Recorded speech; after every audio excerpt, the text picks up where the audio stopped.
What if I told you that around the corner from the widely acclaimed Royal Seidler house exists another exciting architectural home on par with Australia's best houses that is virtually unheard of? The residential designs of Glenn Murcutt, Richard Laplastria, Harry Seidler, and Bruce Rickard are widely accepted as top examples, sharing similar design principles albeit with typically unrestrained budgets.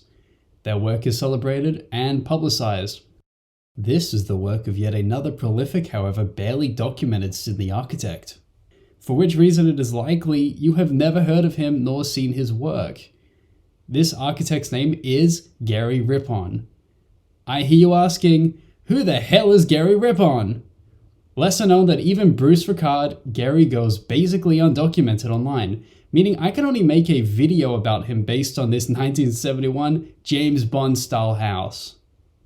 Gerry perhaps facetiously said that this was his best house as he never had any difficulty with the client, who happened to be himself and his family. There are a few takeaways. The client, budget, and council obstructions, legislation, often determine the difference between an ordinary and exemplary design. To say it a different way, people who have no qualification or understanding about architectural design often get final say over a building's appearance.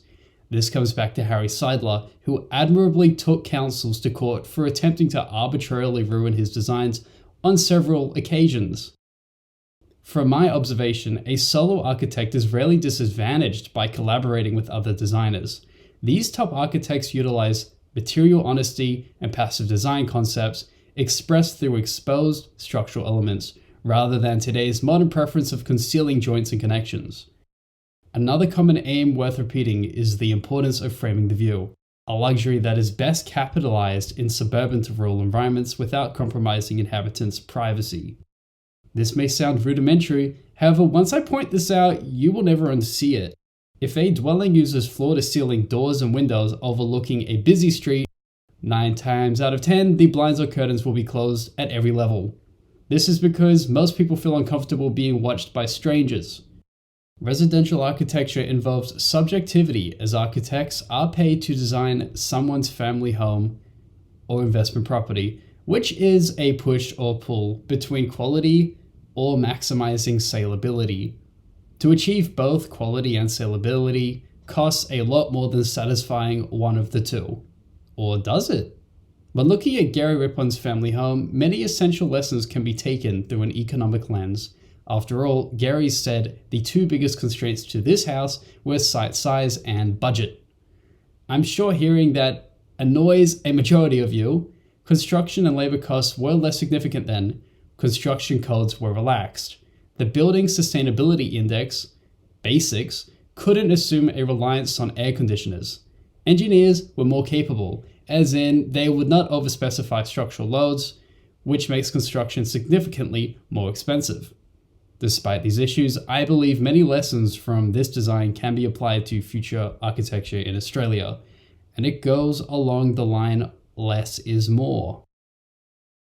Let's assess the elements that make this home luxurious to an apparently modest 1960s budget. Mind you, something tells me this was not a modest budget, totaling 410 square meters, while the average home size at the time was 140 square meters.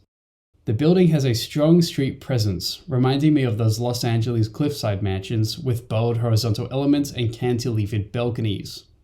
The area underneath doubles as an outdoor carport. The landscape is simple. The blue gum trees were pre-existing to the construction. Keeping them adds a layer of depth, privacy, shading, and creates context/scale to the building. When you remove trees, design loses depth, especially in Australia, as our buildings typically lack facade expression. Said differently, it is how the surface changes on a building's exterior creates character from the shadows it casts. Stating the obvious, trees rustle in the wind, which can reduce how much car sound you hear. Birds may live in these trees. There's even a King's College London psychological study claiming the presence of bird wildlife improves mental well-being, lasting up to 8 hours.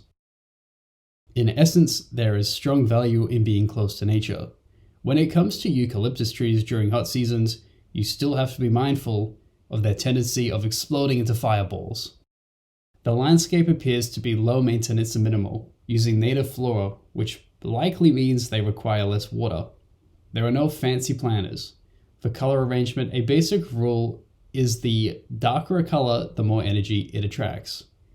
These dark horizontal timber boards at the front make it secondary to notice that the white infill is a floor-to-ceiling opaque glass wall into a spacious double-void multi-purpose area. The opaque glass is a great consideration of privacy and contrast from the interior. Just as the previous architects I've covered have done, the simple material scheme somewhat forces the facade to be elegant. It also gives clues as to what is happening on the inside. The big box is where the noise happens, then quieter living spaces expand from this main area. The ground floor slab is emphasized using what appears to be a basic thin timber strip that visually breaks up the elevation between the street and the ground floor. Taking a closer look, this thin strip is of all things wire conduit. Do you see how the entrance to this house does not have a balustrade? Under today's regulations, anything over 1 meter high needs a balustrade. Examples like this unfortunately demonstrate how under current building regulations, exciting design must be achieved through other ways for your safety. I like this image because it shows all the material movement expressed quite elegantly. The diagonal honeycomb steel holding the flat roof up is contrasted with the ceiling's timber slats. This is the interior of that box I refer to. A luxurious double void catwalk area, as one real estate website puts it, emulates a grand and expensive home. But it isn't as complicated as it looks when you break down each element. A rule of thumb I learnt during interior architecture before swapping to architecture is the more you try to conceal joints, the more expensive construction becomes.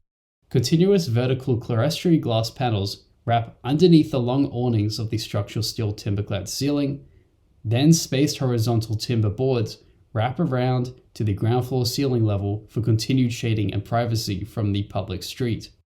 Clerestory windows wouldn't be difficult to put together as their spacing has standardized dimensions, and because these are closely spaced, the glass wouldn't be expensive either. Essentially, the wider and taller the glass, the more expensive, which is why older windows and doors typically have a lot of timber elements to separate glass panels into smaller chunks. For today's construction, it doesn't make as much of a difference because it's either steel frame or glass panels, both of which are expensive. Ironically, window and door frames have gone many steps back in Australian homes as we use single panel glass, which is inadequate for our heating and cooling requirements. Another did you know? Timber window frames are still the most efficient out of all the materials for keeping in heat.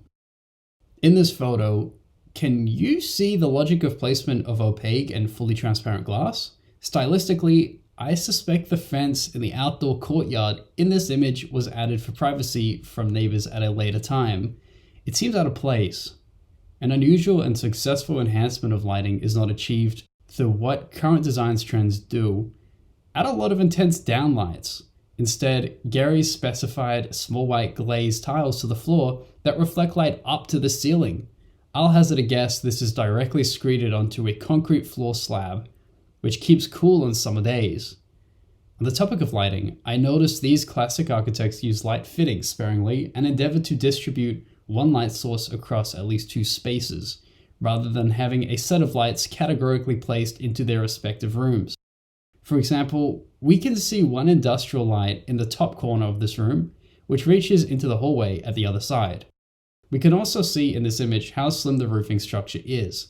I couldn't find any structural details, but I guess it's about 10 centimeters thick, which is very slim considering today's standard is closer to 25 centimeters.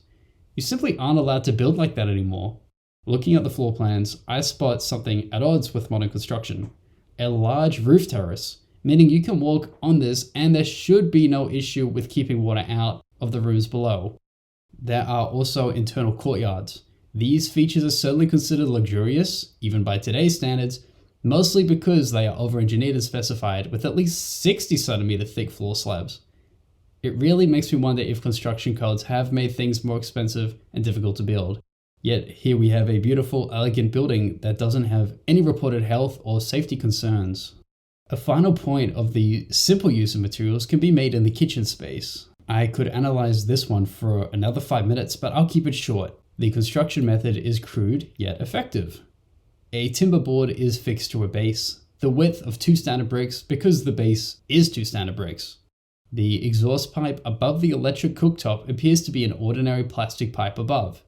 Instead of blocking out the kitchen island with cabinetry, Gerry left it open to alleviate this tight space. I suspect some real estate image distortion happening in this photo. It's probably already a tight spot with about enough room for stools. When isolating each design element from their surroundings, you may start to see just how economical Gerry's design decisions in this building are. It makes it easier for the builder to put together. That means less time building it. That means less money spent building it.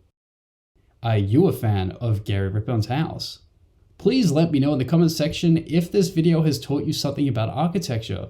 It is only my second time attempting to write a casual essay in this format. So if you found it interesting, I'll put in the time to make more for our casual learning. Thank you very much for watching. Till next time.